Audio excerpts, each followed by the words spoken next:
મહાપુરુષો એમ કહે છે કે ભગવાન રામે પગ નથી અડાડ્યો, પણ ભગવાન રામે પગ જમીનથી ઉપર રાખ્યો અને જે પવન આવ્યો અને પવનમાં લઈ અને ભગવાનના ચરણારવિંદમાં લાગેલી જે રજ છે એ રજ ઉડી અને પથ્થરની શિલા ઉપર પડીને એમાંથી અહલ્યા બેઠા થયા છે. રામચરિત માનસ કહે છે ભગવાન રામે પગ અડાડ્યો, પણ મહાપુરુષના મંતવ્યો છે કે રામે પગ નથી અડાડ્યો, માત્ર એના ચરણારવિંદની ધૂળ મળીને એની રજ મળી તો પણ અહલ્યા એમાંથી બેઠા થયા છે. ભગવાનના ચરણની રજ મળે, મહાપુરુષોના ચરણની રજ મળે.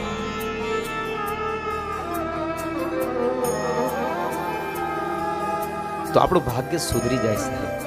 એટલે તો આપણો ધર્મ છે કે આપણે વંદન કરીએ ત્યારે ભગવાનના હોય કે ચાહે કોઈ મહાપુરુષના હોય એના પગને અડીએ અને ત્યાર પછી આપણે મસ્તકે લગાવીએ છીએ. છેક પગના અંગૂઠે સુધી અડતા હોઈએ છીએ, પણ હવે સમય પરિવર્તિત થયો ને એટલે અંગૂઠા બંધ થઈ ગયા, હવે ગોઠણે આવી ગયા છે. હવે ગોઠણ સુધી માંડ માખું વળાય છે.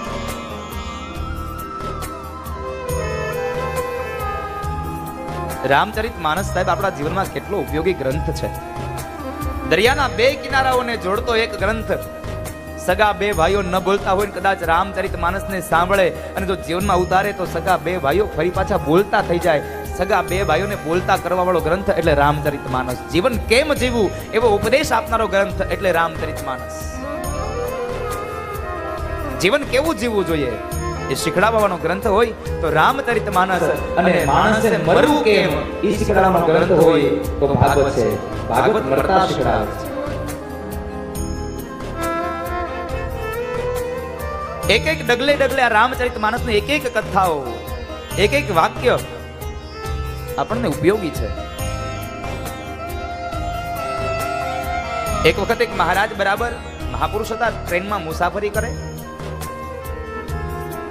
અને એ ટ્રેનની મુસાફરીમાં બરાબર એક ડબ્બાની અંદર મહારાજ બારીએ બેઠા છે. સામેની સીટ ઉપર એક નવું કપલ હજી લગ્ન થયા છે, એ લોકો ફરવા જાય છે એટલે બે જણા બેઠા છે અને સામેની સીટમાં બેઠેલા મહારાજ રામચરિત માનસની એ પુસ્તિકા હાથમાં લઈ અને જોર જોરથી રામચરિત માનસની ચોપાઈઓ ગાય છે.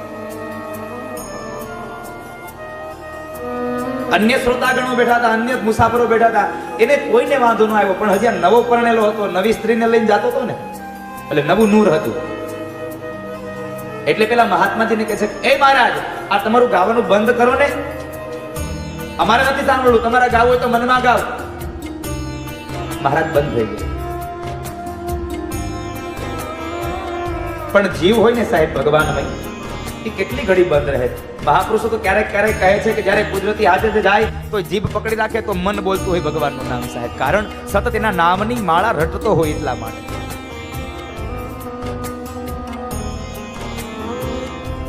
એટલે વળી પાછા મહારાજ જોર જોરથી ભાવમાં આવી અને મીડા જોર જોરથી રામચરિત માનસની ચોપાઈઓ ગાવા. એ ચોપાઈઓ ગાઈ રહ્યા છે એટલે વળી પેલો યુવાન પાછો કીધાયું, એ મહારાજ તમને કેટલી વાર કેવું, અને તમારે જો ગાવાનું બંધ ન કરવું હોય તો બીજી જગ્યાએ વ્યા જાવ જાવ.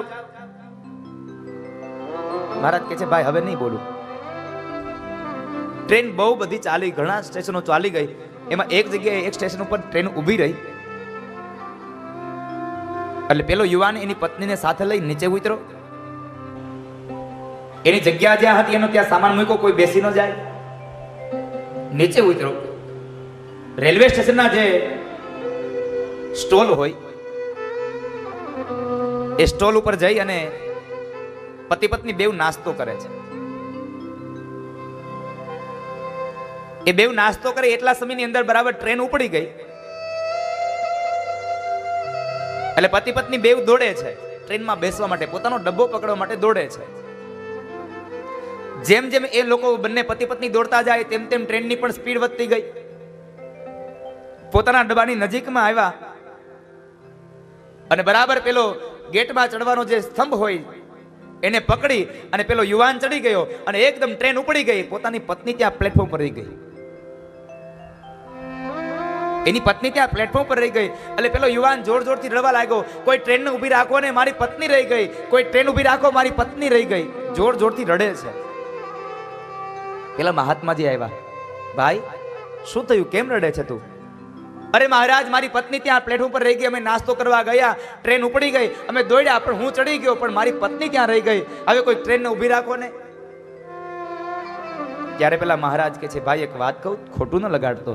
તે જો મારી રામચરિત માનસ સાંભળી હોત ને તો તારી આજ પત્ની ત્યાં પ્લેટફોર્મ પર રહી ન ગઈ હોત. કારણ જ્યારે રામને વનવાસ થયો અને શૃંગેરપુરમાં રાત રોકાયા અને ગંગાના પાર કરી અને સામે કિનારે જવાનું હતું, કેવટની નાવ માગીને, ત્યારે પ્રથમ રામે માં જાનકીને નાવમાં બેસાડીને પછી રામ બેઠા હતા. આજ તું પેલા બેહી ગયો એટલે તારી પત્ની રહી ગઈ છે. રામચરિત માનસ જીવનમાં બહુ ઉપયોગી છે સાહેબ. 9 દિવસની આ ગાથાને મારે તમને 45 મિનિટમાં વર્ણવવાની છે. 9 દિવસની ગાથાને કદાચ 9 ભાવ સુધી ગાઈએ તો પણ ન ખૂટે. કારણ હરિ અનંત, હરિ કથા અનંતા. મારો હરિ પણ અનંત છે, એની કથાઓ પણ અનંત છે.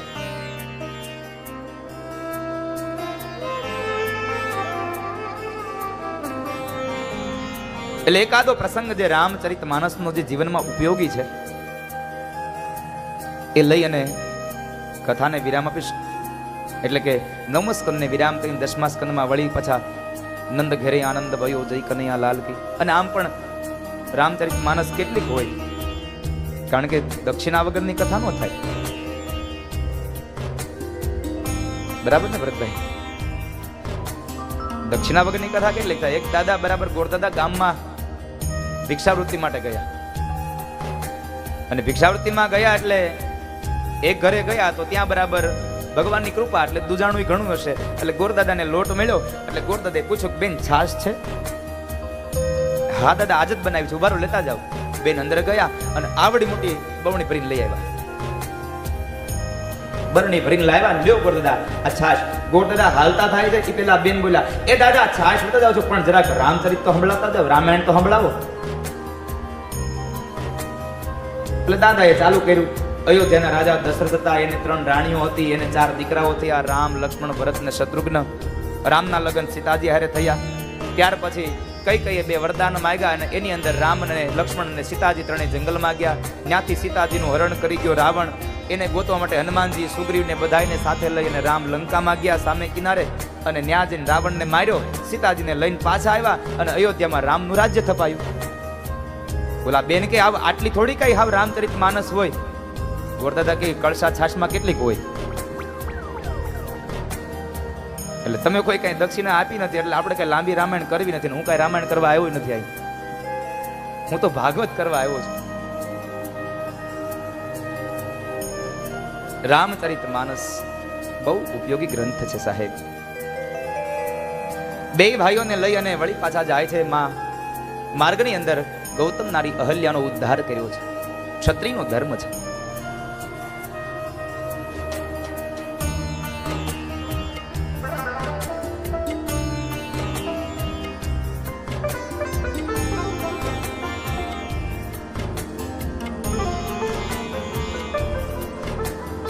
આગળ જ બી આવો બેન, તમે બી આવો.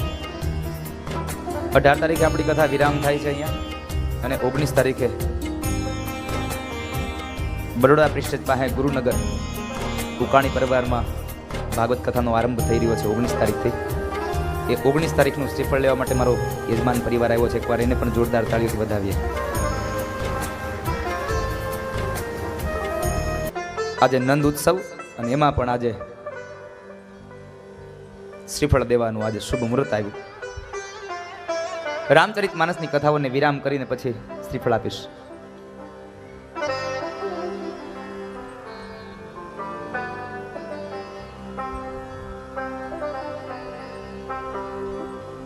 બે ભાઈઓને લઈને જાય છે. માર્ગની અંદર ગૌતમ નારી અહલ્યાનો ભગવાને ઉદ્ધાર કર્યો છે.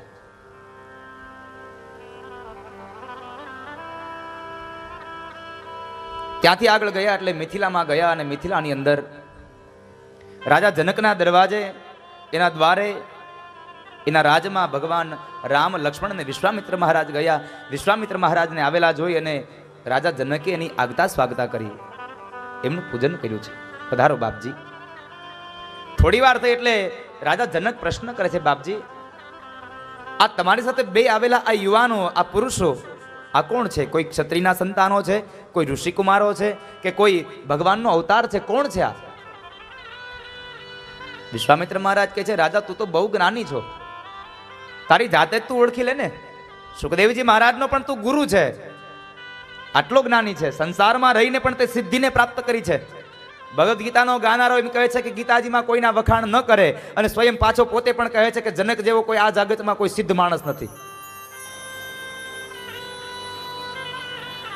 જેણે આ સંસારમાં રહી, ગ્રહસ્થી રહી અને છતાં પણ જેને સિદ્ધિઓને પ્રાપ્ત કરી છે, એવો કોઈ પુરુષ હોય તો એ જનક છે, એ મહારાજ જનક છે. રાજા તું જ ઓળખી લે ને. મહારાજ જનક કહે છે, બાપજી અત્યાર સુધી મારું આંખ અને મારું મન જો કોઈનામાં લોભાયું હોય તો માત્ર ને માત્ર એ ઈશ્વર તત્વ છે. પરમાત્મા સિવાય મારી આંખો, મારું મન ક્યારેય ન લોભાય. અને શું આજ મારી આંખો, મારું મન, આ બે યુવાનોમાં, આ બે સંતાનોમાં જો મારું મન લોભાય છે તો શું ભગવાનનો અવતાર છે, ભગવાન છે? વિશ્વામિત્ર મહારાજ કહે છે, નહીં રાજા, આ તો તારો ભાવ એટલો છે એટલે તને ભગવાનમય દેખાય છે. બાકી આ તો બે અયોધ્યા નરેશ દશરથના બે દીકરા છે. આ મોટો દીકરો રામ અને આ નાનો દીકરો લક્ષ્મણ છે. આગતા સ્વાગતા થઈ ત્યારબાદ એને વાડીની અંદર ઉતારો અપાયો છે. વાડીમાં રોકાયા, સાંજ પડી, રાત્રિનું ભોજન કરી પરવારી અને જ્યારે વિશ્વામિત્ર મહારાજ સુવા માટે પોતાની પથારી તરફ જાય છે, એ સમય એક પ્રસંગ બન્યો છે. રામચરિત માનસનો બહુ અદ્ભુત પ્રસંગ છે. જ્યારે વિશ્વામિત્ર મહારાજ સુવા માટે જાય ત્યારે ભગવાન રામ વિશ્વામિત્ર મહારાજના ચરણની સેવા કરે છે.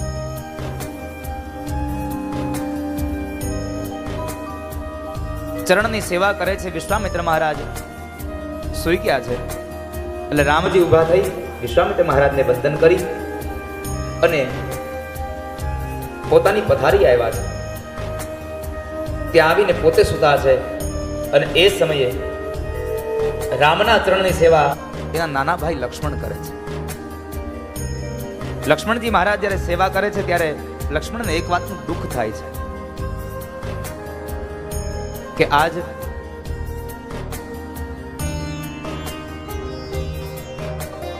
જે પગની સેવા કરું છું ને, કદાચ આવતીકાલથી આ પગની સેવા જૂટવાઈ જશે. કારણ કાલે મોટા ભાઈના લગ્ન થશે, ભાભી આવશે તો મારા હાથમાં આ સેવા નહીં રહે. લક્ષ્મણને દુઃખ થયું એટલે આંખમાંથી અશ્રુ વહ્યા છે. આંખમાંથી અશ્રુના બિંદ પડ્યા અને એ બિંદ આંખમાંથી નીકળી અને ભગવાન રામના પગ ઉપર પડ્યા છે. ભગવાન રામના પગ ઉપર એ બિંદ પડ્યા એટલે ભગવાન રામ એકદમ જાગૃત થયા છે. એકદમ ઊભા થઈ અને લક્ષ્મણની સામે નજર કરે છે. નજર કરીને જુએ તો લક્ષ્મણ રડે છે. લક્ષ્મણના બે હાથ પકડી અને રામ બોલ્યા છે, લખન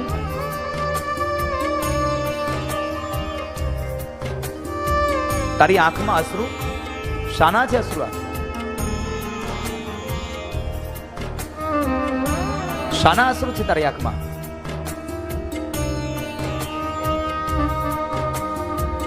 તને અયોધ્યાની યાદ આવી? માની યાદ આવી? ત્યારે લક્ષ્મણ બોલ્યા છે, નહીં મોટા ભાઈ, જ્યાં સુધી મર્યાદા પુરુષોત્તમ રામ મારા મોટા ભાઈ મારી સાથે હોય ત્યાં સુધી મને ન માં યાદ આવે, ન મને અયોધ્યા યાદ આવે, મને કોઈની યાદ ન આવે.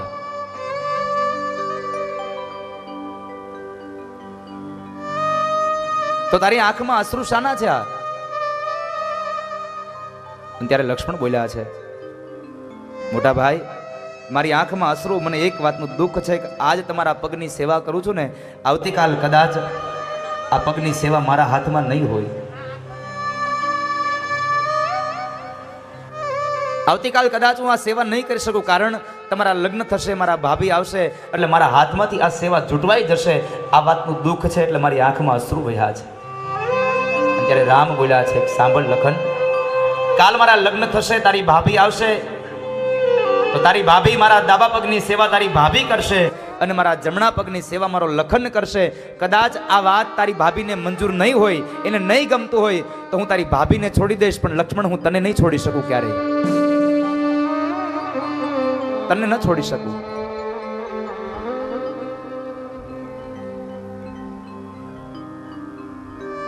રામ આ જગતના દરેક જીવાત્માનો અંતર્યામી છે. મહાપુરુષો કહે છે રામનો અંતર્યામી લક્ષ્મણ છે. લખન એ રામનો અંતર્યામી છે. સાંત્વના આપીને લક્ષ્મણને સુવાડ્યા છે. બીજા દિવસનો સવાર થાય એટલે વિશ્વામિત્ર મહારાજને શાલિગ્રામ ભગવાનની સેવા કરવી છે. ભગવાનની સેવા કરવા માટે થઈ અને રામ અને લક્ષ્મણને બે ભાઈઓને બાજુની અંદર બગીચો છે, એ બગીચામાં તુલસી પત્રો લેવા માટે મોકલ્યા છે. તુલસી પત્રો લેવા માટે જાય છે અને એ જગ્યાએ બરાબર માં ભવાની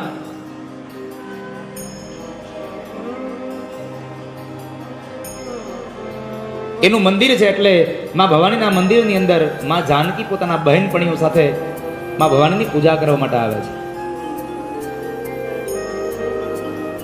એ પૂજા કરવા માટે આવે ત્યારે એ રામને જુએ છે, રામ માતા જાનકીને જુએ છે. અને એ સમયે જાનકીએ માં સીતાએ રામને જોયા એટલે મનમાં ધારણ કરી લીધું કે મને જો પતિ મળે તો આવો રામ જેવો પતિ મળે. એટલે માં ભવાની પાસે જઈને પ્રાર્થના કરી કે માં આ ભવમાં જો મને પતિ મળે તો રામ જેવો પતિ મળવો જોઈએ, મારે રામ જેવો પતિ જોઈએ. ત્યાં આગળ માની પૂજા કરી વિશ્વામિત્ર મહારાજ માટે તુલસી પત્ર લઈને આવ્યા છે રામ અને લક્ષ્મણ. આવીને કહે છે બાપજી, જે કન્યાનો સ્વયંવર છે એ જ કન્યા ત્યાં આગળ છે, અમે એને જોઈ છે. વિશ્વામિત્ર મહારાજ કહે છે હા વાત બરાબર છે રામ, મને ખબર છે કે દરરોજ માટે જાનકી ત્યાં આવે છે, એટલે જ મેં તને ત્યાં મોકલ્યો તો પેલા જાઓ તમે બે જોઈ લો, પછી આગળ વાત ચલાવીશું. સ્વયંવરની રચના થઈ. માનસકાર એમ કહે છે એક સાથે 10,000 રાજાઓ બેસી શકે એવડો મોટો એક મહામંચ તૈયાર થયો છે. અને એકબીજા મંચ ઉપર એ સભાની મધ્યમાં એક નાનો એવો મંચ તૈયાર કરી અને એના ઉપર ભગવાન શિવનું ધનુષ્ય રાખવામાં આવ્યું છે. તમામ સભા ભરાણી છે, અનેક રાજવીઓ આવીને બેઠા છે. વિશ્વામિત્ર મહારાજ રામ અને લક્ષ્મણને લઈને પ્રવેશ કરે. દરેક રાજાઓ બોલે છે કે અહીંયા ઋષિકુમારનું કોઈનું કામ નથી, આ તો ક્ષત્રિયનો સ્વયંવર છે.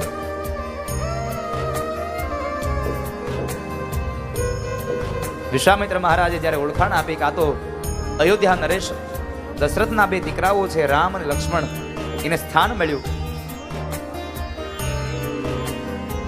તમામ સભા ભરાઈ ગઈ અને મધ્યમાં એ ધનુષ રાખવામાં આવ્યું. અને એ સમયે મહારાજ જનકે ઘોષણા કરી છે, સાંભળો ભાઈઓ, જ્યારે મારી દીકરી જાનકી 3 વર્ષની હતી ત્યારે આ ભગવાન શિવના ધનુષને લઈ અને રમતી હતી. આજ એ જ ભગવાન શિવના ધનુષને કોઈ તોડી આપે તો એની સાથે મારી દીકરી જાનકીના લગ્ન થશે, મારી દીકરી એને વરમાળા પહેરાવશે. આ ઘોષણા થઈ. આ બાજુ માં જાનકીએ માં ભવાનીને પ્રાર્થના કરી કે માં આ ધનુષ જો ઉપડે તો માત્ર ને માત્ર રામથી ઉપડવું જોઈએ, બીજા કોઈથી આ ધનુષ ઉપડવું ન જોઈએ. એટલે માં જાનકી તરત ભગવાન શિવને કીધું. એટલે ભગવાન શિવ પોતાના જગતની ઉપર જેટલા પણ પોતાના ગણો છે આ બધા ગણોને સૂક્ષ્મ સ્વરૂપમાં લાવી અને ધનુષ બાણ ઉપર રાખી દીધા. અને એ સમયે એક પછી એક રાજા ઉભા થાય, ભગવાન ગણપતિને પ્રાર્થના કરે કે હે ભગવાન ગણપતિ, આ ધનુષ તૂટે તો મારાથી તૂટવું જોઈએ, બીજા કોઈથી ધનુષ તૂટવું ન જોઈએ. અને આપણે ભગવાનને પ્રાર્થના કરતા હોય કે ભગવાન હવનું હારું કરજો. શરૂઆત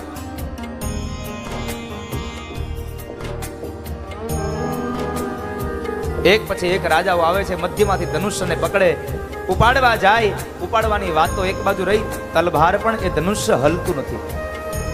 એક પછી એક રાજાઓ આવીને વળી પાછા બેઠા. અનેક રાજવીઓ આવીને પાછા બેસી ગયા. અને એ સમયે મહારાજ જનક બોલ્યા છે કે શું આ ધરતી વીર વિહોણી બની ગઈ? આ ધરતીમાં કોઈ ક્ષત્રિયો રહ્યા નથી. આજથી હું આ ધરતીને ક્ષત્રિય વિહોણી ગણીશ. આટલા ક્ષત્રિય વિહોણીના શબ્દો સાંભળ્યા, રામનું લોહી ન ઉકળ્યું, પણ શેષ અવતાર એવા લક્ષ્મણનું લોહી ઉકળી ગયું. મહારાજ જનક જરા સંભાળીને બોલજો. રામ કહે છે લક્ષ્મણ જરા શાંત થા ભાઈ. અરે મોટા ભાઈ, જ્યાં સુધી મર્યાદા પુરુષોત્તમ રામ આ સભામાં બેઠા છે ત્યાં સુધી જનકથી બોલાય કેમ કે આ ધરતી વીર વિહોણી છે, ક્ષત્રિય વિહોણી છે? કાં તો તમે જનકને કહી દો કે આ શબ્દોને પાછા ખેંચી લે, અને કાં તો તમે જવાબ આપો, અને કાં મને આજ્ઞા આપો. હમણાં એના તમામ પ્રશ્નોનો જવાબ હું આપી દઉં. લક્ષ્મણને શાંતન કર્યા છે. લખન શાંત થા, કારણ કે શેષ અવતાર છે. શાંતન આપીને બેસાડ્યા છે. રામજીએ વિશ્વામિત્ર મહારાજ સામે નજર કરી. વિશ્વામિત્ર મહારાજે આજ્ઞા આપી છે કે રામ, હવે તમારો વારો છે. રામજી ઊભા થયા. સૌપ્રથમ બે હાથ જોડી આંખો બંધ કરી અને માં કૌશલ્યાને વંદન કર્યા છે.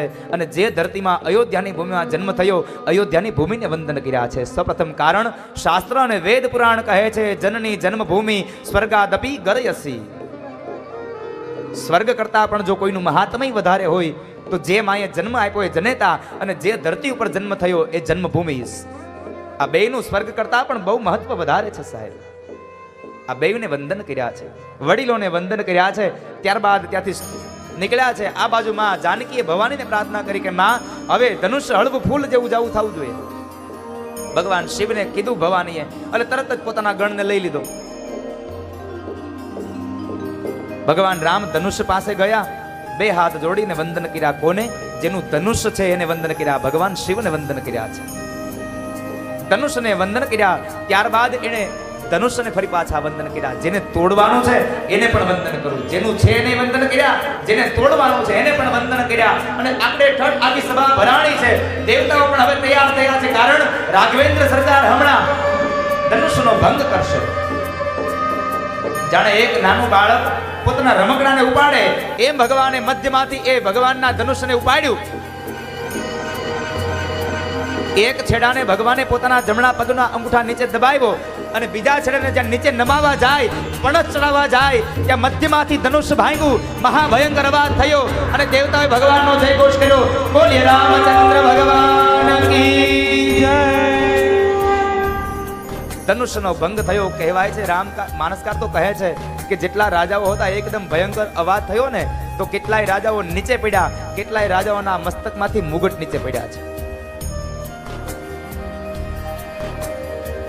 દેવતાઓએ ભગવાનનો જય ઘોષ કર્યો. માં જાનકી આવી અને રામજીને વરમાળા પહેરાવે છે. રામજીએ વરમાળા પહેરી. ભગવાન રામનો જય ઘોષ થયો. મહારાજ દશરથે સૈનિકોને મોકલ્યા છે કે જાઓ અયોધ્યા જઈ અને દશરથને કુમકુમ પત્રિકા આપો. જનક રાજાએ પત્રિકાઓ મોકલાવી છે.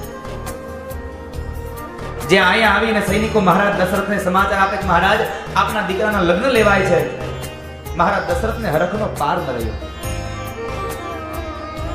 અતિશય આનંદ પામ્યા છે. દેવર્ષિ નારદને બોલાવ્યા અને નારદને કહે છે, નારદ, મારા દીકરા રામના લગ્ન છે, સારું મુહૂર્ત જોવો. અને દેવર્ષિ નારદે મુહૂર્ત જોયું. માક્ષર સુદ પાંચમ અને ગૌરજ સમય. માક્ષર મહિનાની પાંચમના દિવસે ગૌરજ સમયે જ્યારે ગાયો પોતાની નિરણ ચરીને આવતી હોય, અને એ સમય જ્યારે પગની ખરીઓથી જે ધૂળ ઉડે, આ ગોરજ સમય, આવા સમયે ભગવાન રામનું લગ્ન થયું છે. આપણે પણ રાતના સમય કરી નાખ્યો. હવે અડધી રાતે ગોરજ સમયે ભગવાનના વિવાહ થાય છે. જાન જાડેરી જાન જાય છે. પછી તો કહેવાય છે કે એક જ માંડવે ચારે ભાઈઓના લગ્ન થયા છે. સીતાજીના જે બહેનો છે, કાકાની દીકરીઓ, આ બધીના લગ્નો ત્રણેય ભાઈઓ સાથે થયા છે. શ્રુત, કીર્તિ અને માંડવી અને ઉર્મિલા. આ ત્રણેય બહેનોના લગ્ન પણ અહીંયા ત્રણ ભાઈઓ સાથે થયા. એક જ માંડવે ચાર ભાઈઓએ વિવાહ થયા છે. હરખનો કોઈ પાર ન રહ્યો. આ સમયે એક પ્રસંગ બન્યો છે કે જ્યારે વિવાહ કાર્ય પૂર્ણ થયું, બધા લોકો જમવા બેઠા છે. એટલે જાનકીજીના બહેનપણીઓ હતા, સીતાજીના બહેનપણીઓ હતા, એને જરાક વિવેક કર્યો, જરાક હાસ્ય કર્યું, મજાક કર્યું કે અયોધ્યામાં ક્યાં કોઈને છોકરા થતા હતા. આ તો અયોધ્યાની અંદર ખીર ખાધી એટલે છોકરા થયા. રામજી ન બોલ્યા, શત્રુઘ્ન ન બોલ્યા, ભરત ન બોલ્યા, પણ શેષ અવતાર ન જીવી શક્યા.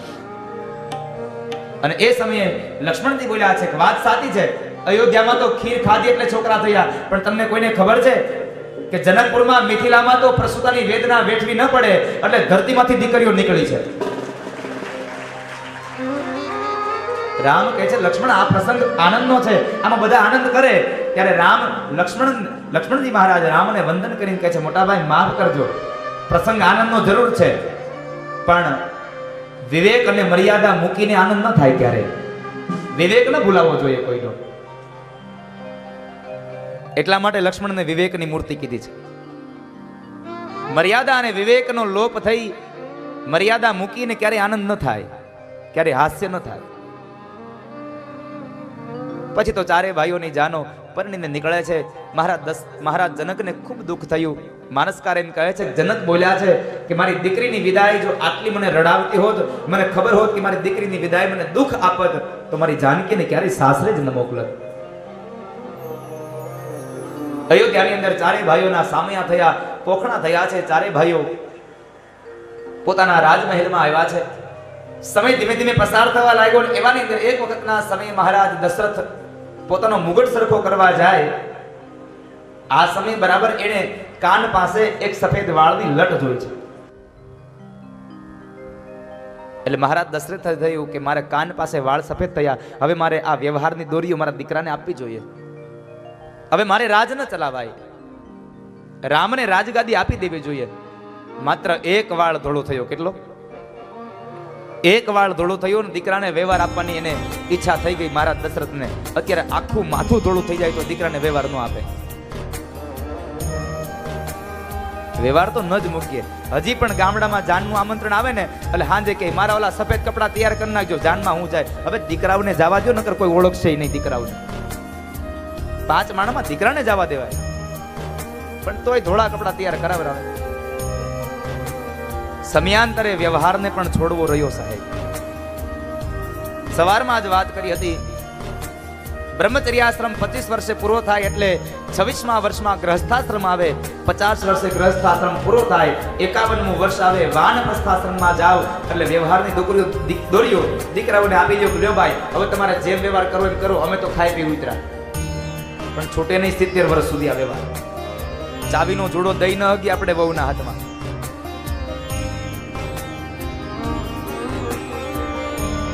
વશિષ્ઠ મહારાજને પ્રશ્ન કરે છે બાપજી, મારે રામને રાજા બનાવવો છે, મુહૂર્ત આપો ને. વશિષ્ઠ મહારાજ વિચાર કરે છે આને કેમ કેવું 14 વર્ષ હજી વનમાં જવાનું છે, આટલું બધું મુહૂર્ત લાંબુ દેવાય નહીં. એટલે વશિષ્ઠ મહારાજે બુદ્ધિનો પ્રયોગ કરીને શબ્દ પ્રયોગ કર્યો છે કે રાજા, એમાં મુહૂર્ત શું જોવાનું? રામ જેથી ગાદીએ બેસે તેથી મુહૂર્ત, રામ જેથી ગાદીએ આવે ત્યારે મુહૂર્ત છે. તો બાપજી ચાલો ને આપણે કાલ જ રામને ગાદીએ બેસાડી દઈએ. ચાલો બેસાડી દઈએ. આખા અયોધ્યાને શણગારવામાં આવ્યું છે, કારણ આવતીકાલ અયોધ્યાનો રાજા રામ બને છે. અયોધ્યાની પ્રજા પણ એકદમ આનંદની ઉજવણી કરે છે કે અમારો રાજા રામ બને છે. માતા કૌશલ્યાને ખબર પડી કે કાલે મારો દીકરો રામ રાજા બને છે, રાજ્યાભિષેક થશે. એટલે જે દાસીઓ આવીને સમાચાર આપ્યા ને એ દાસીઓને એક એક માળા ભેટમાં આપી છે. એ દાસીઓ બરાબર એના મહેલમાંથી નીકળે છે અને માર્ગમાં ચાલી જાય ત્યાં બરાબર કઈકઈની દાસી મંથરા સામે મળી. મંથરા સામે મળી એટલે મંથરાને આ કૌશલ્યાની દાસીએ મેણું માર્યું. તારી રાણીએ શું આપ્યું? જો અમારો રાણીએ અમને કાલે એનો દીકરો રામ રાજા બને છે ને એટલે અમને જો માળાઓ આપી. આ મેણું લાવ્યું અને મંથરા સીધી કઈકઈ પાસે જાય અને કઈકઈના કાન ભંભેરણી કર્યા છે. કાન ભંભેર્યા અને એ સમયે જે કઈકઈને રામ માટે અતિશય પ્રેમ છે એ જ કઈકઈના મોઢામાંથી રામ માટે 14 વર્ષનો વનવાસ માંગે છે. જ્યાં સુધી મંથરા બોલતી રહી ત્યાં સુધી કઈકઈની બુદ્ધિ નહોતી બદલી. મંથરા એટલે કુબુદ્ધિ છે. ત્યાં સુધી કઈકઈની બુદ્ધિ નહોતી બદલી. પણ જેવી એ મંથરા રડવાનું ચાલુ કર્યું જોર જોરથી એટલે એને શાંત કરવા માટે થઈ અને કઈકઈએ મંથરાની પીઠ પાછળ હાથ ફેરવ્યો.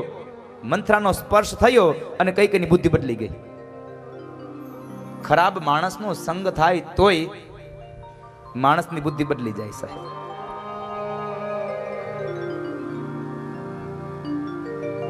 સંગ કોનો કરવો, સ્પર્શ કોનો કરવો એ નક્કી તમારે કરવાનું છે.